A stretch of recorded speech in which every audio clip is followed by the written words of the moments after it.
Assalamualaikum warahmatullahi wabarakatuh. Waalaikumsalam. Bismillahirrahmanirrahim. Alhamdulillah wassalatu wassalamu ala Rasulillah Muhammad bin Abdullah wa ala alihi wa sahbihi wa man walah wa taba'a huda amma ba'du. Subhanaka la ilma lana illa ma 'allamtana innaka antal alimul hakim. Rabbi shrah li sadri wa yassir li amri wahlul 'uqdatam min lisani yafqahu qawli. Amma ba'd. Alhamdulillah, kita bersyukur kehadirat Allah Subhanahu wa taala atas limpahan taufiknya hingga kita sampai sekarang, sampai detik ini kita masih bisa menjalankan ibadah Allah Subhanahu wa taala walaupun dengan penuh kekurangan, walaupun penuh dengan keterbatasan, akan tetapi kita meminta maaf dan ampun kepada Allah Subhanahu wa taala atas kekurangan kita dalam menjalankan ibadah, dan kita terus berusaha maksimal mungkin untuk memaksimalkannya dan membuatnya lebih baik dan lebih baik di setiap waktu dan setiap zaman. Alhamdulillah, nikmat Allah Subhanahu wa taala di antara yang terbesar adalah nikmat Al-Qur'anul Karim, Al-Qur'anul Azim. Eh, Tadi saya melihat atau mendengarkan daripada petuah guru kita bersama, guru kami yaitu Al-Habib Umar bin Muhammad bin Salim Al-Hafidh. Beliau memang setiap hari Kamis pagi biasa ada rutinitas di pondok pesantren sana, khatam Quran. Nah, jadi mereka itu ada program di pondok pesantren itu setiap minggu sekali itu khatam Al-Quran. Memang ada halakohnya, ada lingkarannya, hizibnya, dan mereka itu para penghafal Quran. Mereka menghatamkan Al-Quran itu setiap minggu sekali, eh, dengan pembagian-pembagiannya, dan mereka semua diwajibkan tanpa melihat mushaf. Ya, seperti itu ada dan terus-menerus berjalan di tempat di pondok pesantren Darul Mustafa di Hadramaut sana. Dan setiap hari Kamis pagi beliau memberikan nasihat tentang ujangan tentang Al-Qur'anul Karim, dan nasihat-nasihat ini insya Allah kita akan share terus ya ke dalam grup ini, ke dalam kajian kita ini, agar kita bisa mendapatkan manfaat dari beliau dan dari semua ulama yang juga memberikan nasihat tentang Al-Quran Al-Azim. Yang tadi saya simak adalah beliau berkata bahwasanya Al-Quran Al-Azim ini, Al-Quran Al-Karim adalah tali penghubung eh, keselamatan seorang hamba, ya, antara hamba kepada Allah Subhanahu wa taala. Tali yang Allah turunkan ke muka bumi, yang mana yang berpegang teguh dengan tali tersebut akan selamat di dunia dan di akhirat, dan yang tidak berpegang teguh dengan tali itu adalah orang yang celaka di dunia wal akhirat, waliyadzubillah min dzalik. Kemudian kita harus perhatikan bahwasanya paling sedikit komponen daripada Al-Qur'an itu adalah huruf, harf. Bahasa Arabnya harf atau huruf, bahasa Indonesianya. Nah, kata Habib Umar, huruf-huruf Al-Qur'an ini sangat mulia. Satu huruf saja itu memiliki sangat-sangat banyak daripada rahasia Allah Subhanahu wa taala. Jadi rahasia Allah bukan hanya ada di suratnya, bukan hanya ada di kumpulan ayatnya, bukan ada satu mushaf, satu Al-Qur'an, akan tetapi huruf per huruf itu ada sirnya, ada rahasianya. Nah, ada rahasianya. Eh, ini bisa diambil isyarat ini dari hadis Nabi besar Muhammad SAW yang sering kita dengar, yaitu barang siapa yang membaca Al-Quran itu diberikan pahala 10 kali lipat setiap huruf. Rasulullah kemudian berkata, saya tidak mengatakan alif lam mim itu satu huruf, akan tetapi alif itu satu huruf, lam itu satu huruf, mim itu satu huruf. Nah, di sini berarti apa? Setiap huruf ini mengandung hal-hal, mengandung rahasia Allah Subhanahu wa taala. Satu huruf daripada Al-Qur'an bisa menambah pahala 10 kali lipat. Satu huruf daripada Al-Qur'an bisa menambah derajat kita di sisi Allah. Satu huruf daripada Al-Qur'an bisa menghapus dosa kita. Satu huruf daripada Al-Qur'an bisa menyambungkan kita kepada Allah Subhanahu wa taala. Nah, ini satu huruf, apalagi satu ayat, satu kata, apalagi satu ayat, apalagi satu surat, apalagi Al-Quran seluruhnya. Tapi kata beliau, rahasianya adalah bagaimana kita ta'zim, kita betul-betul mengagungkan setiap huruf daripada huruf Al-Quran ini. apalagi setiap ayatnya, apalagi setiap katanya, apalagi Al-Quran seluruh suratnya, apalagi seluruh Al-Quran. Jadi caranya atau kunci kita bisa mendapat rahasia yang sangat besar di dalam balik setiap huruf daripada Al-Quran adalah kita mengagungkan, ya, kita ta'zim dengan huruf-huruf tersebut, ya, kita jadikan ini adalah wasilah kita kepada Allah Subhanahu wa taala agar kita dekat kepada Allah dan mendapatkan keridhaan Allah Subhanahu wa taala. Inilah orang yang menjadi ahlullah. Bagaimana dalam hadis, ya Rasulullah, man ahlullah qala ahlul Quran hum ahlullah wa khassah. Siapa ahlullah? Rasul menjawab, Al-Quran, ahli Al-Quran adalah mereka ahlullah wa khassah, orang-orang khusus di sisi Allah Subhanahu wa taala. Semoga kita diberikan keberkahan, diberikan taufik selalu untuk membacanya, mengkajinya dan berusaha untuk mengamalkannya. Amin ya rabbal alamin. Kita masuk di dalam pembahasan surat ayat yang pertama adalah Al-Ahqaf ayat 13, betul ya. Surat Al-Ahqaf ayat ke-13. A'udzu billahi minasyaitonir rajim. Innal ladzina qalu rabbuna Allah tsumma istaqamu fala khaufun 'alaihim wala hum yahzanun. Ulaika ashabul jannah khalidina fiha jazaa'an bima kanu ya'malun. Ini saya tambahkan ayat 14 karena masih berhubungan dengan ayat 13. Nah, jadi buat kedepannya juga teman-teman kalau misalnya tahu ada dua ayat berhubungan, bisa sekalian, nggak harus satu ayat ya. Yang penting berhubungan, pelengkap ayat tersebut boleh juga ayat sekian dan sekian. Ya, bahasan. Baik, di sini tafsirnya adalah dalam tafsir Jalalain, Allah berfirman, Innalladzina qalu rabbunallah. Sesungguhnya mereka orang-orang yang berkata, mengatakan, mengikrarkan, Rabbunallah, Tuhan kami adalah Allah. Tsumastaqamu, kemudian mereka istiqomah, kemudian mereka konsisten dalam tafsir Jalalain ala ta'ah, dalam jalan ketaatan. Fala khaufun 'alaihim wala hum yahzanun. Maka tidak ada kata takut bagi mereka dan mereka tidak akan sedih. Tidak takut dan tidak sedih. Ulaika, merekalah ashabul jannah, mereka adalah penduduk-penduduk surga, khalidina fiha, abadi di dalamnya, hal jazaan. Ini semua adalah balasan, ya. Mereka dibalas bima kanu ya'malun, atas yang dahulu mereka lakukan. Kalau kita katakan apa yang mereka lakukan, ini cuma di ayat cuma mereka bilang Rabbunallah, kemudian mereka istiqomah. Istiqomah di dalam perkataan Rabbunallah, dalam membawa ikrar arti Rabbunallah, Tuhan kami adalah Allah, Tuhanku Allah, Tuhanku Allah. Hidupnya di dalam arti Rabbunallah. Gerak-geriknya, jual belinya, transaksinya, ya, sedih senangnya di dalam garis Rabbunallah. Dalam terkena musibah, dia ingat Rabbunallah. Ketika dalam kebahagiaan, dia selamat dari musibah, dia lulus, dia berhasil, dia dapat prestasi, dapat juara, dapat pencapaian, dia selalu ingat Rabbunallah. Ketika dia dalam merasa terintimidasi, lagi ketakutan, lagi sedih, itu dia berkata Rabbunallah. Ingat Rabbunallah, Tuhan kami adalah Allah, kemudian istiqomah. Nah, Rabbunallahnya gampang, masalahnya istiqomah.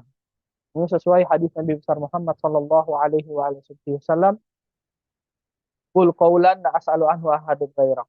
Ya Rasulullah, seorang sahabat berkata, kasih saya satu kata dan saya nggak perlu dengan yang lain. Itu amalan saya akan pegang seumur hidup, mati-matian, dan cukup untuk saya. Kata Rasulullah, "Qul rabbunallah tsumastaqim." Ya.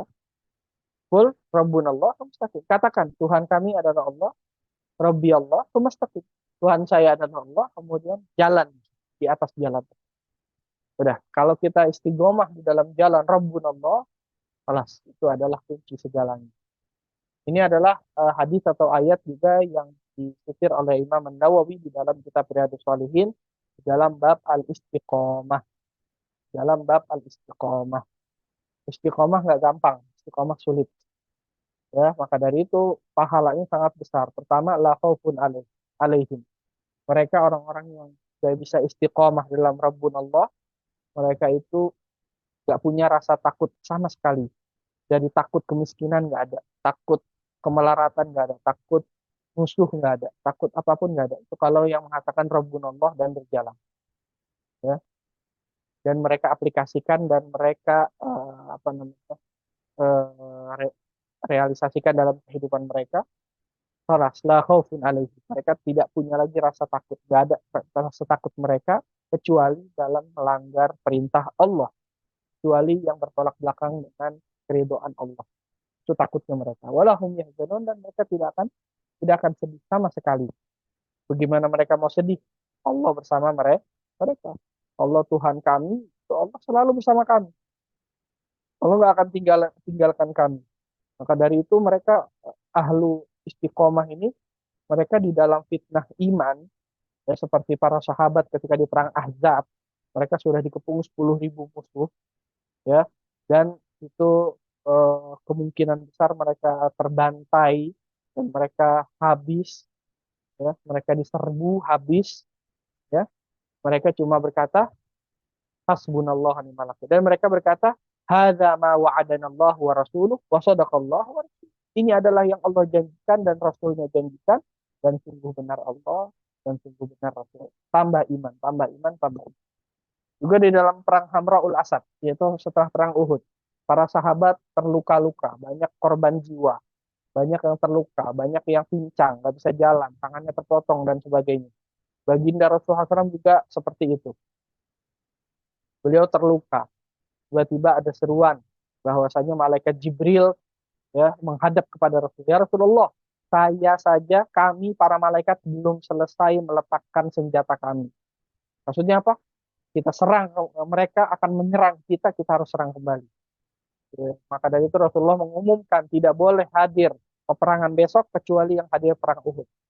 Jadi semua dengan luka-lukanya, ya, mereka mendapatkan berita dan kabar bahwasanya mereka akan diserang kembali, mereka dalam keadaan down, dalam keadaan terluka parah, dalam keadaan lemah, tapi yang mereka katakan, alladzina qala lahumun nas inna nasa qad jama'u lakum. Manusia, orang-orang sudah berkumpul untuk menghadang kalian, ya. Inna nasa qad jama'u fakhshawhum. Takutilah mereka.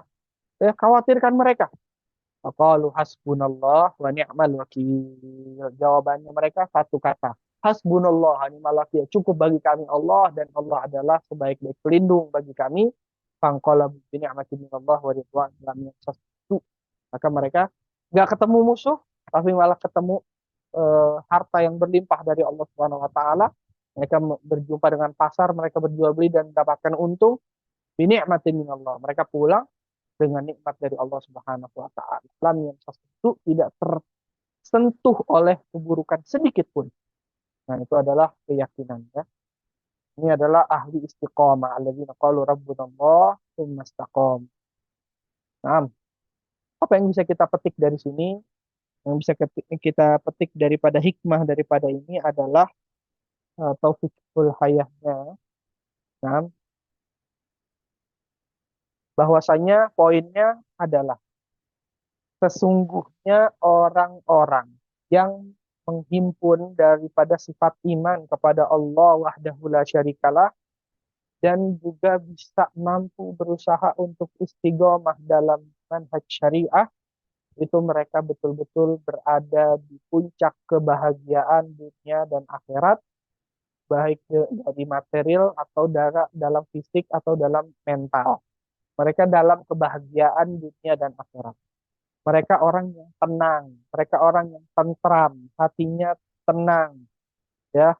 Mereka nggak ada yang membuat mereka sedih, nggak ada yang membuat mereka takut dan khawatir.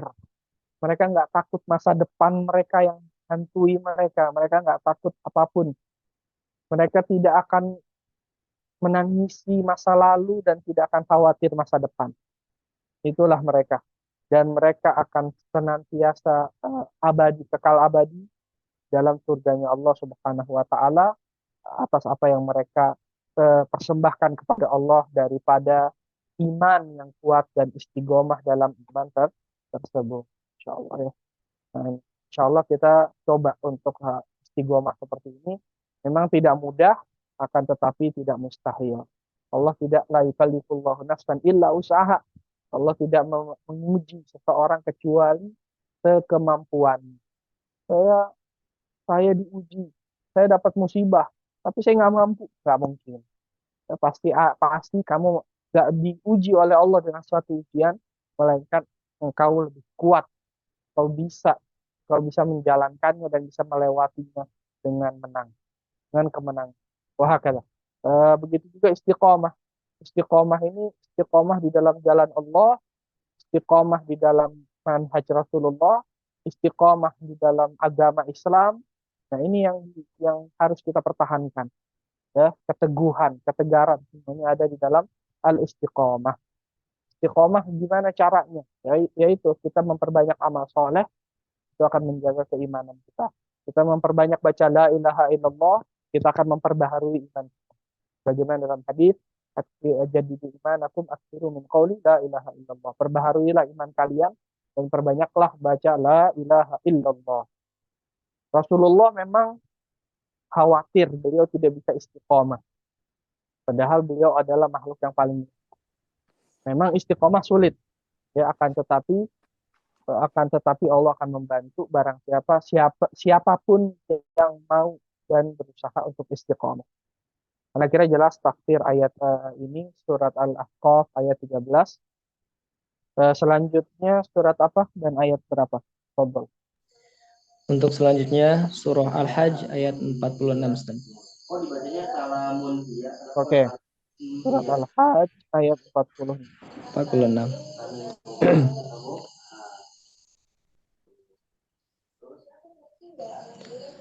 A'udzu billahi minasyaitonir rajim. Afalam yasiru fil ardi fatakuna lahum qulubun ya'qiluna biha aw adhanun yasma'una biha fa innaha la ta'mal absar wa la ta'mal qulubul lati fi sudur. Allah berfirman, afalam yasiru. Ini ceritanya begini. Orang-orang kafir, ya, mereka masih saja, ya, yang dimaksud di sini asbabun nuzulnya kepada kafir Mekah karena di zaman Nabi dan Quran turun di zaman Nabi, ya kan, tapi al-ibrah bi umumil lafaz la bi khususis sabab, yaitu pelajaran atau hikmah itu dari lafaz yang umum, bukan dari sebab nuzul yang khusus. Jadi bukan artinya kalau kita bilang ini turun kepada orang kafir Mekah, orang kafir selain Mekah nggak masuk. Nggak masuk juga. Semua orang kafir. Karena Al-Quran ini pedoman untuk sepanjang masa. Ya, sampai hari kiamat. Untuk umat Nabi Muhammad Sallallahu Alaihi Wasallam. Ya. Afalam yasiru. Allah berfirman, afalam yasiru. Kenapa mereka tidak berjalan? Ya, kenapa mereka tidak berjalan? Hmm. Wahai kufar Mekah, orang-orang kafir Mekah, kenapa kalian tidak berjalan? Kalian tidak berjalan fil ard di muka bumi. Allah suruh mereka berkelana. Allah suruh mereka berpetualang, suruh mereka berjalan, suruh mereka keliling dunia. Fatakuna lahum qulubun ya'qiluna biha. Hingga mereka memiliki hati-hati yang bisa berpikir dengannya. Hati yang bisa berpikir. Ya, mata hati yang bisa membuat mereka itu berpikir. Berpikir tentang hikmah daripada yang mereka lihat. Nah, yang dimaksud apa di sini? Manazala bil mukadzibina qablahum. Segala yang Allah turunkan daripada bala, musibah, dan kehancuran bagi kaum-kaum terdahulu yang tidak percaya dan mendustai para rasul. Mereka Allah binasakan, mereka Allah luluh lantakkan. Nah, itu adalah pelajaran bagi kufar Mekah dan seluruh orang kafir. Kalian mau nggak kayak begitu? Itu. Ini adalah nasib akhir, hasil akhir para pendusta Rasul. Ya, jadi Allah Subhanahu wa taala memerintahkan ya kufar Mekah itu kenapa mereka nggak jalan sih di atas muka bumi biar mereka melihat pelajaran-pelajaran dari umat-umat terdahulu agar mereka punya hati yang bisa berpikir. Au adzanun yasma'una biha atau adzan agar mereka memiliki telinga-telinga yang yasma'una biha mereka bisa mendengar dengannya. Dengerin apa? Akhbarihim bil ihlak wa kharabid diyar fayatabiru. Dengar berita-berita mereka bahwasanya mereka habis dan hancur umat-umat terdahulu dan negara mereka apa kota mereka, kampung mereka juga habis ya, habis tidak tersisa agar mereka mengambil pelajaran dari hal-hal tersebut. Jadi Allah Subhanahu wa taala merintahkan atau bertanya, kenapa mereka sih nggak ngambil pelajaran daripada umat-umat terdahulu agar mereka punya hati dan punya telinga. Hati yang dimaksud bukan hati yang ada di hati yang berbentuk fisik, hati ya, hati yang buat kita hidup bukan, jantung bukan, akan tapi hati untuk berpikir dan telinga untuk mendengar dan mengambil pelajaran. فإنها لا تعمى الأبصار ولكن تعمى القلوب التي في الصدور. Karena sesungguhnya dimaksud la ta'mal absar, mata pandangan-pandangan itu tidak buta. Maksudnya bukan itu yang dimaksud. Walakin ta'mal qulubul lati fi sudur, akan tetapi yang buta adalah hati-hati yang ada di dada kalian, yang ada di dada. Jadi kebutaan hakiki adalah bukan kebutaan mata dan pandangan secara fisik, akan tetapi kebutaan hati ya, yaitu secara batin. Mereka nggak menerima nasihat dan sebagainya. Ini adalah surat ini adalah surat Al-Hajj ayat ke-46. Oke. Surat Al-Hajj ayat ke-46. Nah, diriwayatkan oleh Ibnu Abid Dunya di dalam kitab At-Tafakkur ya, itu Allah Subhanahu wa taala memerintahkan Nabi Musa, wahai Musa, buatlah sandal dari besi dan ambillah tongkat. Berjalanlah di muka bumi, ambil pelajaran di sana dan di sini berjalanlah terus sampai sandal kamu itu hancur. Ya, sandal besi itu sampai hancur, jalan terus di muka bumi. Itu adalah wasiat Allah kepada Nabi Musa. Nabi Musa aja disuruh ambil pelajaran untuk menambah iman, untuk menambah ma'rifah, untuk menambah pengenalan kepada Allah, apalagi kita, apalagi orang-orang kafir. Wah, apalagi orang kafir lebih diperintahkan oleh Allah Subhanahu wa taala. Ayat berapa? 43.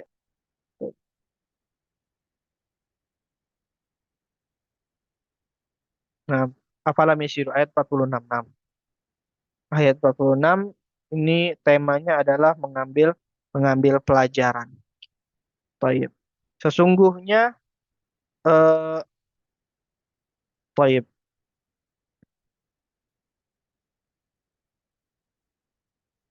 Nah,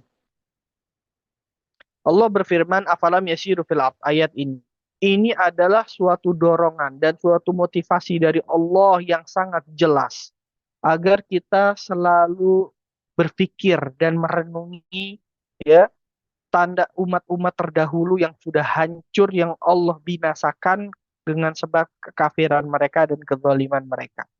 Kalau kita dan orang-orang kafir semuanya mengambil pelajaran daripada hal tersebut, mereka bisa mendapatkan manfaat dari seluruh anggota atau panca indera mereka dan hati akal mereka. Kalau mereka tidak bisa mengambil pelajaran dari situ, berarti mereka seakan-akan menonaktifkan fungsi utama daripada panca indera yang Allah berikan. Mata untuk melihat dan untuk mengambil pelajaran. Telinga untuk mendengar berita dan mengambil pelajaran. Hati untuk berpikir dan mengambil pelajaran. Itu adalah yang Allah ciptakan. Itu adalah hikmahnya daripada semuanya. Kalau mereka nggak ngambil pelajaran, berarti mereka tidak menggunakannya dengan sebenar-benarnya. Barang siapa di dunia buta mata hatinya dari Islam, dia di akhirat akan buta dan juga akan tersesat di api neraka. Wal billah. Jadi kesesatan yang nyata itu bukan kesesatan orang yang nggak punya pandangan, ya nggak punya mata atau yang matanya tertutup dan buta. Akan tetapi dengan hati yang buta itu adalah kesesatan yang nyata. Hakata. Kemudian di sini Allah perintahkan mereka untuk berjalan. Jalan, jalan, jalan. Ya, orang zaman dulu sebagian mereka suka berjalan, tapi berjalannya untuk apa? Untuk bisnis, berjalannya untuk berlibur, untuk jalan-jalan doang, lihat-lihat tempat. Jalannya untuk apa? Untuk berperang. Nah, sekarang Allah perintahkan mereka, kalian kan suka jalan nih. Sekali-kali jalan untuk berpikir. Jalan, lihat dengan mata kepala sendiri, rumah-rumah yang udah hancur, ya, bekas umat-umat terdahulu, yang mereka dulunya ada nabi dan mereka kufur dengan nabi tersebut. Mereka ingkar dengan nabi tersebut. Lihat dengan mata kepala kalian sendiri. Pegang, sentuh tempat-tempat tersebut yang sudah hancur, ya, bekas-bekasnya. Nah, itu akan membuat kalian sadar. Kalian kalau nggak mau begini, kalian beriman. Kalau kalian nggak beriman, nasibnya sama seperti yang ini. Karena sebagaimana dikatakan, at-tarikh yu'idu nafsah. Ya, sejarah itu mengulang dirinya. Ya, di antara fungsi kita belajar sejarah apa? Agar kita tidak mengulangi kesalahan umat terdahulu. Nah, itu dia. Wahakada. Jadi ayat ini memerintahkan kita untuk berpikir, Bukan buat orang kafir aja, orang mukmin juga agar tambah iman, agar tambah kuat imannya, berpikir, berpikir dan berpikir. Wahakada. Nah, sekarang di zaman-zaman sekarang kita juga orang-orang beriman kita harus berpikir. Sayyidi Al-Habib Umar, guru kita bersama Al-Habib Umar bin Hafil, itu beliau selalu mengatakan di dalam ceramah beliau, coba kita berpikir deh, propaganda atau apapun ya, label-label daripada segala filsafat yang ada di muka bumi ini sekarang. Baik atas nama Rosmaliyah. Rosmaliyah itu bahasa Indonesianya kapitalisme atau kapitalisme. Atau istirokiyah. Ya, atau istirokiyah. Istirokiyah ini kebalikannya kapitalis. Apa namanya tuh, yang sekarang dipegang oleh ini, itu pemikiran-pemikiran ekonomi dunia dan sebagainya. Dan ada sebelumnya pemikiran-pemikiran lain. Itu nggak sampai 100 tahun, itu para orang-orang pengikutnya itu ngelaknat, ngata-ngatain para pendahulu. Kesalahan demi kesalahan dari sistem mereka, ya baik kapitalisme ataupun apapun, ya istirokiyah itu, karena lupa ya apa namanya nama ininya, nama bahasa Indonesianya, ada istilah-istilah, ada pemikiran filsafat lain baik ekonomi atau apapun, ya, itu kehancuran mereka atau keruntuhan mereka, pemikiran filsafat yang hancur, itu harusnya membuat kita sadar bahwasanya nggak ada yang benar di muka bumi ini.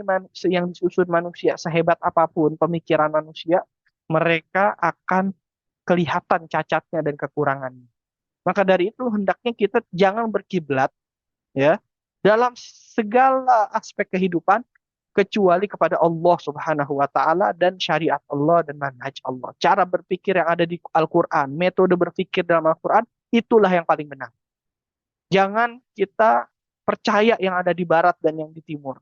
Pemikiran demi pemikiran, teologi demi teologi, atau apa namanya, filsafat demi filsafat, ya. Baik filsafat yang berhubungan dengan agama, dengan dunia, dengan apapun. Ya, itu semuanya jangan kita percaya kalau bertentangan dengan Al-Qur'anul Karim. Karena Al-Qur'an Allah turunkan buat seluruhnya, ya, buat seluruhnya. Wah, kata. Wah, kata ya. Jadi dari ayat ini kita bisa banyak mengambil faedah. Baik, Pak, anak kira cukup dari ayat ini. Kemudian selanjutnya surat apa? Ayat berapa? Dan untuk selanjutnya surah At-Taghabun ayat 1 sampai 2. Oh iya. Surat At-Taghabun. Nah, surat At-Taghabun itu ada di juz 8. Baik. A'udzu billahi minasyaitonir rajim. Ayat 1 dan 2 ya. Nah, Ustaz. A'udzu billahi minasyaitonir rajim. Bismillahirrahmanirrahim. Yusabbihu lillahi ma fis samawati wa ma fil ardi lahul mulku wa lahul hamd wa huwa ala kulli syai'in qadir. والذي خلقكم فمنكم كافر ومنكم مؤمن والله بما تعملون بصير. Allah berfirman, yusabbihu lillah, senantiasa bertasbih kepada Allah, ma fis samawat, segala yang ada di langit, wa ma fil ard, dan segala yang ada di bumi. Mensucikan Allah Subhanahu wa taala, bertasbih kepada Allah. Semua yang ada di langit dan semua yang ada di bumi. Baik yang berakal atau yang nggak berakal. Semua makhluk. Ma itu artinya yang tidak berakal. Apalagi yang berakal. Yang berakal dan tidak berakal, ya, makhluk benda padat atau makhluk hidup atau apapun, ya, itu semuanya bertasbih kepada Allah Subhanahu wa taala, mensucikan Allah. Lahul mulk, miliklahnya, hanya milik Allah lah eh, kerajaan ini. Walahul hamd, dan baginya segala puji, wa huwa ala kulli syai'in qadir, dan dialah Allah yang atas segala sesuatu maha berkuasa. Kemudian Allah berfirman, huwallazi khalaqakum, dialah Allah yang telah menciptakan kalian. Faminkum kafir, di antara kalian ada orang kafir, ada yang kafir kepada Allah. Wa minkum mu'min, di antara kalian ada yang beriman, percaya. Ada yang tidak percaya, ada yang percaya. Ya, fi aslil khilqah tsumma yumitukum wa yu'idukum ala dzalik. Ya, dari awal seperti itu. Di antara kalian ada yang ditakdirkan kafir, ada yang ditakdirkan mukmin. Bahkan. Kemudian Allah akan mewafatkan dalam keimanan dan kekafiran, dan juga akan membangkitkan juga dalam dua keadaan tersebut. Wallahu bima ta'maluna basir. Dan Allah atas apa yang kalian kerjakan maha melihat. Kita lihat tafsir yang lainnya. Di dalam surat At-Taghabun ayat pertama dan kedua. Nah, ayat pertama dan kedua. Ya, di sini apa poin yang bisa kita ambil? Yang pertama adalah, ini karena ini kita di awal surat ya, namanya surat Taghabun. Ya, kita jelasin arti judul Taghabun ini atau nama surat ini. Taghabun itu artinya pengingat untuk hari kiamat, yang mana di sini terjelas atau tampak ghabnul kafir, yaitu kerugiannya orang kafir. Ya, Taghabun itu kerugian. Ya, jadi surat kerugian, di mana di sini ditampakkan di hari kiamat ceritanya tentang kerugian-kerugiannya orang kafir yang tidak mau beriman. Allah berfirman, yauma yajma'ukum liyaumil jama' dzalika yaumut taghabun. Jadi di antara hari kiamat, nama-nama hari kiamat adalah hari taghabun. Taib. Kemudian tentang yang ayat yang disebutkan, ya, mazahir qudratillah, tentang kekuasaan Allah Subhanahu wa taala. Sebenarnya sampai ke ayat keempat ya tentang kekuasaan Allah, tapi kita bahas dua ayat pertama. Allah Subhanahu wa taala disucikan oleh para makhluknya, semua yang ada di langit, semua yang ada di bumi. Ya, karena semua langit dan bumi itu adalah menunjukkan keesaan Allah dan kesempurnaan Allah, dan tasbihnya mereka adalah tasbih yang selalu, yang terus-menerus, yang menghimpun seluruh elemen daripada alam semesta ini, semuanya bertasbih. Nah, kemudian Allah Subhanahu wa taala adalah yang menciptakan, yang maha menciptakan manusia. Allah mengetahui keadaan setiap individu daripada manusia dengan ilmunya yang azali. Sebelum wujudnya manusia tersebut, Allah sudah tahu mana yang akan beriman, mana yang akan kafir. Diriwayatkan oleh Imam Bukhari dan Tirmidzi dari hadis Ibnu Mas'ud, sesungguhnya di antara kalian ada yang beramal amalnya ahli sorga, hingga diibaratkan dia sudah dekat sekali tidak ada jarak antara dia dan surga melainkan sejengkal, kemudian ternyata di takdir Allah berkata lain, dia beramal-amal ahli neraka, dia akan masuk neraka. Padahal seumur hidup dia beramal-amal ahli surga. Dan di antara kalian juga ada seseorang yang beramal amalnya ahli neraka sehingga tidak tersisa jarak antara dia dan neraka melainkan hanya satu jengkal. Itu ternyata tiba-tiba takdir berkata lain, dia berubah dan beramal-amal ahli surga, masuk surga, wafat masuk surga. Artinya di sini adalah ya, Allah Subhanahu wa taala Maha mengetahui dari segalanya. Ya, segalanya Allah ketahui. Baik takdir, keimanan dan kekafiran, Allah Maha mengetahui dan Allah yang sudah menentukan. Oke, pertanyaan besar di sini yang sering ditanyakan ketika mendengar hadis ini atau membahas pembahasan ini, ya udah kalau begitu ngapain kita beramal? Udah jelas yang ditulis oleh Allah nggak akan bisa berubah. Kalau kita udah ditulis di ilmu Allah kita di neraka, kita bakal masuk neraka walaupun kita si capek di dunia. Capek beramal, ibadah-ibadah, kita bakal masuk neraka. Kalau udah ditulis memang masuk neraka. Dan juga kemudian kita maksiat aja. Soalnya kalau kita udah ditulis oleh Allah masuk surga, ditakdirkan masuk surga, nanti ada jalannya, ketemu jalan, ya kan? Ini pemahaman orang-orang ya biasa, pemahaman mendasar ketika mendengar ayat ini atau pembahasan ini bahwasanya Allah sudah tahu takdir setiap orang neraka atau surga, kafir atau mukmin, ya. Jawabannya gimana? Jawabannya begini. Pertama, emang kamu tahu apa yang Allah takdirkan untuk kamu? Apakah kamu penduduk surga? Apakah kamu penduduk neraka? Hingga kamu malas-malesan sekarang takut siapa tahu kamu penduduk surga atau kamu eh, apa nggak mau beribadah karena takutnya kamu penduduk neraka? Emang kamu tahu? Emang kamu mengetahui apa di balik ilmu Allah kamu penduduk surga atau neraka? Sa'id atau syaqi, orang yang bahagia atau orang yang apa namanya yang akan celaka? Kamu celaka atau bahagia? Kita kan nggak tahu. Nah, kita nggak tahu, hendaknya kita beramal sebaik-baiknya karena Rasulullah bersabda, "I'mal fakullun muyassar lima khuliqalah." Beramallah karena semuanya akan dipermudah untuk tujuan akhirnya. Jadi tanda kita telah dicatat oleh Allah penduduk sorga adalah kita mudah beramal, mudah beribadah.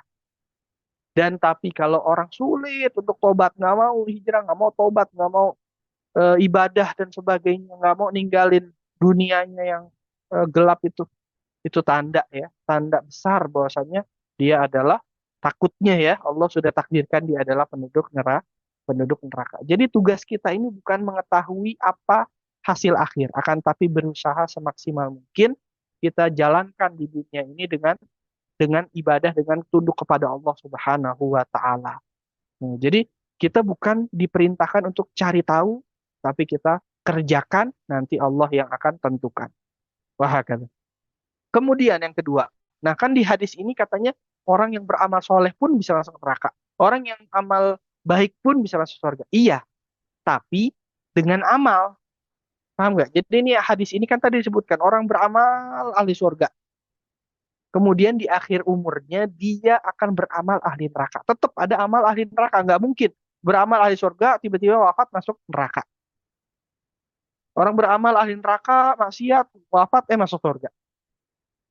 Ada amal di akhir umurnya yang membuat dia pantas masuk surga atau pantas masuk neraka. Nah, dan ini kita nggak tahu. Berarti gimana? Memang para ulama dan para solihin mereka ketakutan kalau baca baca hadis ini. Mereka berusaha ibadah-ibadah takutnya nanti mereka di akhir umur mereka suul khotimah. Waliyadzubillah. Nggak ada yang tahu. Akan tetapi ya ulama mengatakan gini, beramal nggak usah mikirin hasil akhir.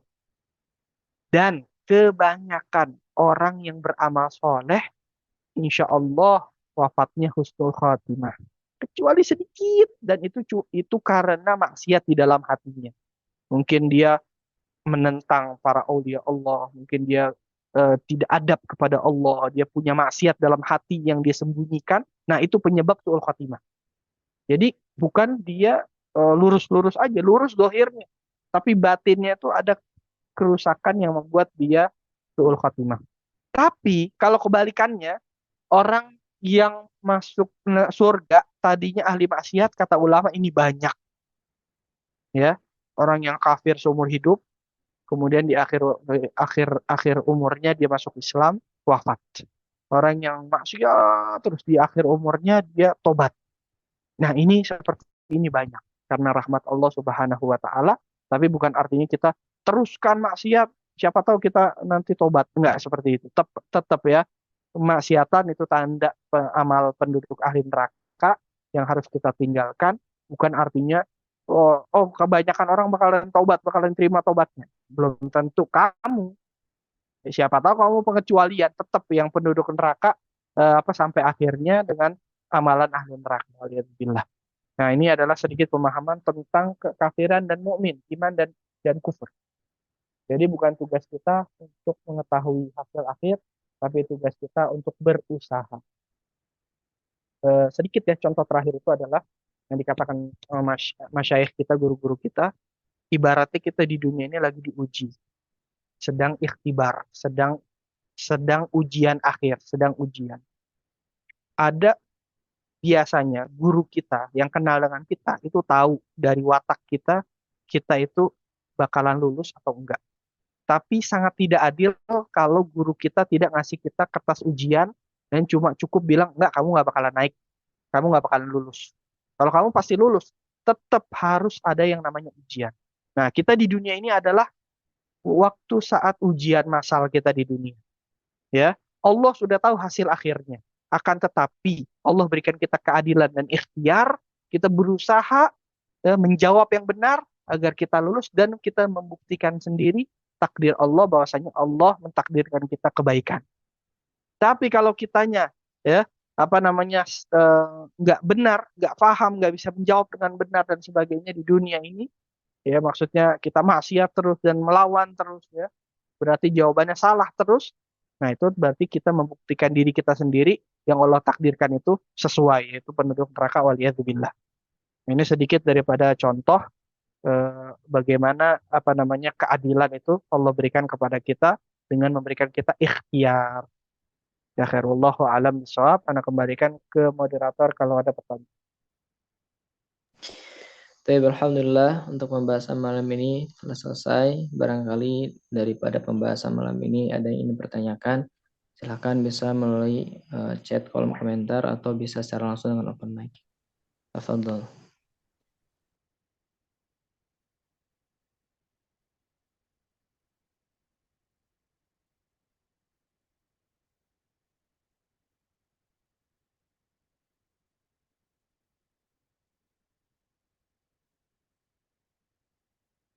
Atau bisa di chat kolom komentar. Kalau nggak ada ditutup.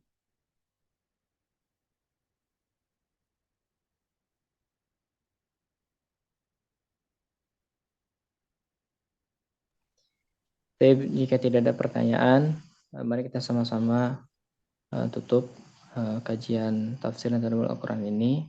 Alhamdulillah pada malam ini kita membahas 3 ayat yang begitu penjelasannya dari guru kita yang begitu luar biasa ya.